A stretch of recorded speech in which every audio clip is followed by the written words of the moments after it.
අපි නිතරම අහන දෙයක් තමයි රටක ආර්ථිකය ගැන. GDP එක මෙච්චරකින් වැඩි වුණා, අච්චරකින් වැඩි වුණා කියලා. ඒත් ඇත්තටම රටක් සාර්ථකයි කියලා මනින්නේ ඒක විතරක් ඇතිද?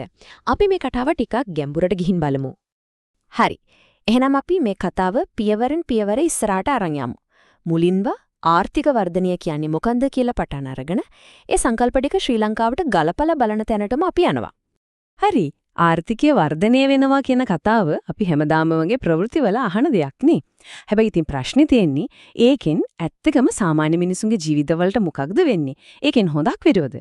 අපි එනම් මුලින්ම ඔර කියන වර්ධනය කියන වචනේ තේරුමෙන්ම පටන් ගමු. හරි. පළවෙනි පියවර. මොකක්ද මේ ආර්ථික වර්ධනය කියන්නේ? ආර්ථිකයේ එන්ජින් කියලාත් කියනවා. අපි බලමු ඒකේ හරියටම තේරුම. ඉතින් ආර්ථික වර්ධනය කියන්නේ හරිම සරලව කිව්වොත් රටක භාණ්ඩ හා සේවා හදන ප්‍රමාණය, ඒ කියන්නේ නිෂ්පාදනය දිගටම වැඩි වෙන එක. අපි ඒක මනින්නේ දල දේශීය නිෂ්පාදිතයෙන් නැත්නම් GDP එකෙන්. වැදගත්ම දේ තමයි මේක තනිකරම ප්‍රමාණාත්මක දෙයක්. ඒ කියන්නේ ආර්ථිකය සයිස් එකෙන් ලොකු වෙනවා කියන එක.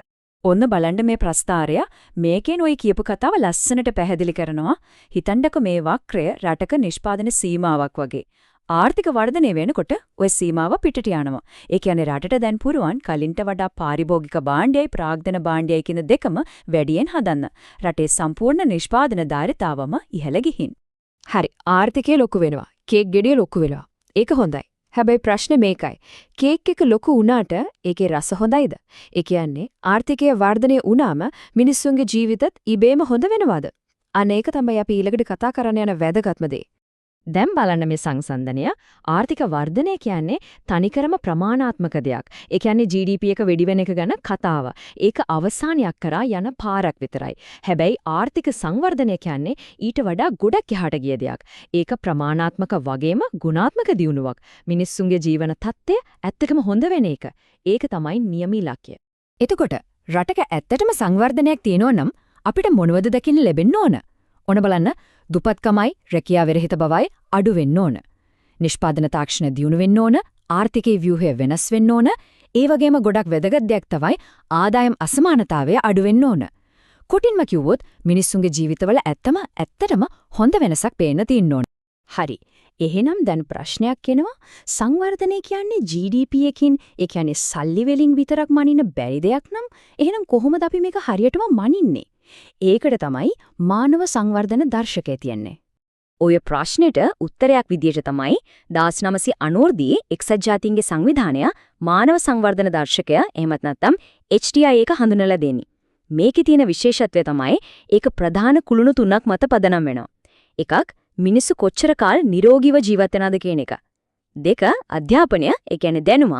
තුන යහපත් ජීවන මට්ටමක්, ඒ කියන්නේ එක පුද්ගල ආදායම. ඉතින් ආදායම විතරක් නෙවෙයි සෞඛ්‍යයි අධ්‍යාපනයයි දෙකම එකට අරගෙන තමයි සම්පූර්ණ චිත්‍රය මනින්නේ. එක්සත් ජාතීන්ගේ සංවර්ධන වැඩසටහන මේක හරි ලස්සනට කියනවා මානව සංවර්ධනය යනු මිනිසුන්ගේ තෝරා ගැනීම පුළුල් කිරීමේ ක්‍රියාවලියකි. බලන්න, ඒ කියන්නේ සංවර්ධනයේ නියම අරුත තමයි මිනිසුන්ට තමන්ගේ ජීවිතය ගැන තීරණ ගන්න තෝරා ගැනීම කරන්න තියෙන අවස්ථා වැඩි වෙන එක. සංඛ්‍යා ලේඛන වලින් එහාට අපි බලන්න ඕනේ ඇයි කියන එක මේකෙන් හොඳටම පැහැදිලි වෙනවා. හරි. දැන් අපි හිතමු රටේ සාමාන්‍ය දියුණුවක් තියෙනවා කියලා. ඒත් ඒ සාමාන්‍ය අගය පිටිපස්සේ ලොකු කතාවක් හැංගිලා තියෙන්න පුරුවන්. ආයෙත් කේක් උදාහරණයට යමු. කේක් එක ලොකුයි, ඒත් ඒක බෙදන්නේ කොහොමද? ඒකෙන් කෑල්ලක් ලැබෙන්නේ කාටද? හැමෝටම සමානව ලැබෙනවද? නැත්නම් ටික දෙනෙක් විතරක් ලොකු කෑලි අරගන්නවද? අන්න ඒ ප්‍රශ්නය තමයි අසමානතාවය කියන්නේ. ආදායම් අසමානතාවය මනින්න පාවිච්චි කරන හරිම ප්‍රබල මෙවලමක් තමයි මේ ලොරන්ස් වක්‍රය. බලන්න ඔය කිලිම් ඇඳලා තියෙන ඉරෙන් කියවෙන්නේ පූර්ණ සමානාත්මතාවය. ඒ කියන්නේ හැමෝටම ආදායම සමානව බෙදිලා යනවා කියන එක. හැබැයි අර දම්පාට වක්‍ර ඉරෙන් තමයි ඇත්තටම ආදායම බෙදිලා යන විදිහ පෙන්වන්නේ. ඔය ඉරි දෙක අතර පරතරය වැඩි වෙන්නේ ඒ රටේ අසමානතාවයත් වැඩි කියන එක තමයි අදහස්. හොඳයි. ඔය ප්‍රස්තාරයෙන් පේන පරතරය එකම එක අංකයකින් කියන්න පුදුවන්නම් කොහොමද? ඒකට තමයි ආර්ථික විද්‍යාඥයෝ ගිනි සංගුණකය කියන දේ පාවිච්චි කරන්නේ. මේක හිතන්නකෝ අසමානතාවයට දෙන ලකුණක් වගේ. මේ ලකුණ බිඳුවේ ඉඳන් 1 වෙනකන් තමයි තියෙන්නේ. ලකුණු 0යි කියන්නේ පූර්ණ සමානාත්මකතාවය. ඒ කියන්නේ හැමෝටම ආදායම සමානව බෙදිලා. හැබැයි ලකුණ 1ට කිට්ටු වෙන්න ඒ කියන්නේ අසමානතාවය ගොඩක් වැඩි. එකයි කියන්නේ පූර්ණ අසමානතාවය. ඒ කියන්නේ එක්කෙනෙක් රටේ සම්පූර්ණ ආදායමම ගන්නවා කියන වගේ තත්ත්වයක්. හරි අසමානතාවය කියන්නේ පොහොසත් අයයි දුප්පත් අය අතර තියෙන පරතරය ගැන. හැබැයි දරිද්‍රතාවය කියන්නේ ඊටත් වඩා වෙනස් දෙයක්.